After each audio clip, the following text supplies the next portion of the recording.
Halo semua, salam sejahtera Malaysia. Selamat datang ke channel Vels Lifestyle. Kembali lagi dengan satu lagi isu yang panas. Dan hari ini, saya boleh katakan di dalam isu ini adalah satu kemenangan besar untuk Perdana Menteri Malaysia, Datuk Seri Anwar Ibrahim.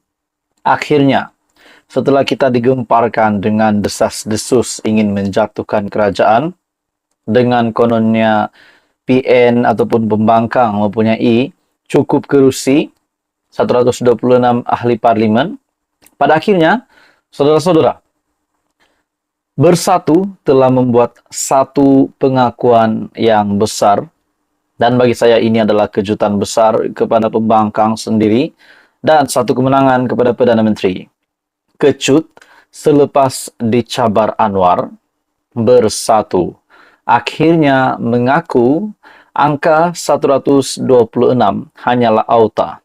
Nah, saudara-saudara, akhirnya Bersatu telah membuat pengakuan bahwa angka 126 itu hanyalah dongeng, hanyalah satu benda yang tidak benar, bukan reality. Oke, baik, saudara-saudara yang saya amat hormati semua, saya meminta jasa baik Anda untuk membantu channel ini dengan menekan butang like. Anda boleh share video ini dan tekan butang subscribe. Di dalam satu artikel dari syabudin.com, Bersatu akhirnya angkat tangan, mengaku kalah serta sedar daripada mimpi tentang ketidakmampuan untuk menjatuhkan Perdana Menteri Anwar Ibrahim. Ketua Penerangan Bersatu, Razali Idris, berkata, kerajaan pimpinan Anwar cukup kukuh kedudukannya kerana mempunyai 148 sokongan ahli parlimen. Nah, saudara-saudara, kita sudah mendapat jawaban dari pemimpin Bersatu sendiri, bahkan dari Ketua Penerangan Bersatu sendiri, yaitu Razali Idris, telah membuat pengakuan PN Bersatu tidak mempunyai sokongan 126 ahli parlimen, bahkan mengakui kerajaan pimpinan Anwar cukup kukuh. Wow. Bagi saya ini satu lagi perkara yang pasti menggemparkan Mahyadin Yassin. Sangat sukar untuk pihak pembangkang mengatasi jumlah itu. Ia bukanlah satu perkara yang mudah, ujar beliau.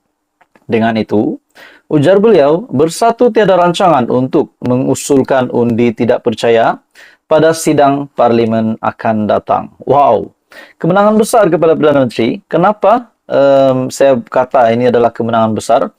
Beraninya Datuk Seri Anwar Ibrahim, Perdana Menteri, mencabar pembangkang untuk mengusulkan ataupun membentangkan di parlimen akan datang pada 22 Mei ini, pada bulan ini, untuk mengusulkan ataupun menyatakan di parlimen bahwa mereka mempunyai kerusi yang cukup. Pada akhirnya Ketua Penerangan Bersatu, Razali Idris, berkata, mereka tidak akan membuat usul undi percaya itu. Bersatu tiada rancangan untuk mengusulkan undi tidak percaya pada sidang parlimen. Begitupun, untuk menutup malu atas ketidakmampuan yang digembar-gemburkan sejak minggu-minggu kebelakangan ini, beliau menyalahkan Anwar kerana memberi respon terhadap perkara tersebut, yang kemudian mencabar blok pembangkang agar mengemukakan undi tidak percaya di parlimen jika benar mereka sudah mempunyai angka. Kenapa Anwar perlu memikirkan kabar angin atau gosip kecil di luar gelanggang? Sepatutnya beliau tidak perlu fikir berapa angka yang pihak pembangkang ada, sebab kerajaan pimpinannya sudah cukup, yaitu mempunyai 148 kerusi. Seperti yang kita tahu, Perdana Menteri sendiri ada membuat pengakuan bahwa memang ada konspirasi untuk menjatuhkan kerajaan. Akhirnya Anwar mencabar Bersatu ataupun pihak pembangkang untuk mengusulkan bahwa mereka memang mempunyai cukup kerusi untuk membentuk kerajaan. Pada akhirnya Bersatu membuat pengakuan bahwa 126 adalah auta. Jadi saudara-saudara, Bersatu sudah mengaku, Tun Mahathir pula bila nak mengaku kalah dengan Perdana Menteri. Halo semua, salam sejahtera Malaysia. Tuan-tuan dan puan semua, kita digemparkan dengan kenyataan Perdana Menteri Malaysia, Datuk Seri Anwar Ibrahim. Setelah baru-baru ini, Datuk Seri Anwar Ibrahim membuat pendedahan berkenaan dengan kekayaan pemimpin ataupun bekas Perdana Menteri. Akhirnya berkaitan dengan proklamasi orang Melayu, Perdana Menteri Malaysia sekali lagi mengulangi cabaran kepada seorang pemimpin politik Melayu supaya mendedahkan semua harta pribadi dan aset dimiliki keluarganya. Apa yang menarik, menurut Perdana Menteri Malaysia, harta kamu berbilion, anak ada, pesawat, ada kapal, ada bank di luar negara. Jual itu semua, bawa balik dan berikan kepada orang Melayu di Malaysia. Baru betul jadi pejuang. Pada akhirnya, saudara-saudara, di dalam entry Twitter Dr. Mahathir, dengan dikongsikan dari Astro Awani, Dr. Mahathir mendakwa Anwar merupakan salah seorang daripada pemimpin lama yang turut dituduh membantu kroni.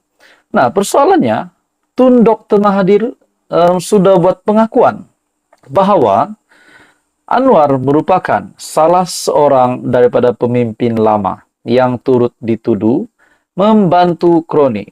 Adakah di sini Tun Dr. Mahathir mengaku bahwa memang beliau dan kroninya semasa beliau berkuasa dulu memang mengaut kekayaan dari kerajaan, dari rakyat? Dan di dalam entry Twitter Dr. Mahathir juga berkenaan dengan tunjuk bukti. Yang pertama, menurut Dr. Mahathir, saya heran dengan tindak tanduk Datuk Seri Anwar sejak akhir-akhir ini. Konon, ramai pemimpin dahulu kaya kerana rasuah dan dia punyai berpuluh kotak berkenaan tuduhan ini. Kalau sudah ada, dedalah dan chargelah di mahkamah. Maksudnya Dr. Mahathir bersedia untuk membawa perkara ini ke peringkat yang lebih serius, yaitu di mahkamah. Kalau benar, memang kenyataan daripada Datuk Seri, kenyataan dari Dr. Mahathir sendiri, kalau sudah ada, dedahlah dan chargelah di mahkamah. Kalau benar-benar Perdana Menteri Malaysia ada maklumat itu, macam mana pula dengan nasib Dr. Mahathir? Dalam entry Twitter Dr. Mahathir juga, tetapi tidak, konon nak suruh pemimpin lama isytihar kekayaan mereka dan bantu rakyat miskin. Anwar adalah satu dari pemimpin lama yang dituduh bantu kroni. Dedahlah kekayaan di masa jadi timbalan Perdana Menteri seperti yang dituntut sekarang. Dan bantulah rakyat dengan duit sendiri, bukan duit kerajaan. Di masa yang sama, Anwar kononnya mempunyai maklumat tentang berbilion yang disapu oleh saya dan keluarga saya. Tak payahlah menyuruh saya buat deklarasi kekayaan, kerana kononnya Anwar tahu. Dia punya banyak kotak dokumen yang kononnya penuh maklumat berkenaan kekayaan saya menurut Tun Mahathir. Seterusnya, kata Dr. Mahathir, di mahkamah, tunjuk bukti yang ada pada Anwar akan kekayaan saya. Dengan itu, pengisytiharan tentang kekayaan saya akan diketahui dunia. Tak perlu saya isytihar lagi, tetapi Anwar juga perlu isytihar. Dr. Mahathir bin Mohamad, 8 Mei 2023.